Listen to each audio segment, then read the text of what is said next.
হে wait, van গাড়ি থেকে কি মানুষ শপিং করে না? ভ্যান থেকে শপিং করলে মানুষ কি খ্যাত হয়ে যায়? চলেন আজকে ভ্যান থেকে শপিং করে দেখাই দিব। বাজেট মাত্র 500 টাকা।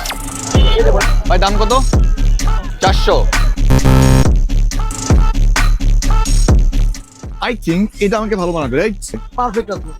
এটার প্রাইস কত? 250 টাকা। আমি এটা 200 টাকা দিতে যাচ্ছি। লং প্যান্ট 200 টাকায় মাত্র 200 টাকা। অ্যাজ ওয়েল এটার সাথে একটা প্যান্ট পরবো। সো এখন আমরা প্যান্ট খুঁজতে চাই। চলুন। 300 টাকার মধ্যে কোনো প্যান্ট পাওয়া যাবে? কত এটা?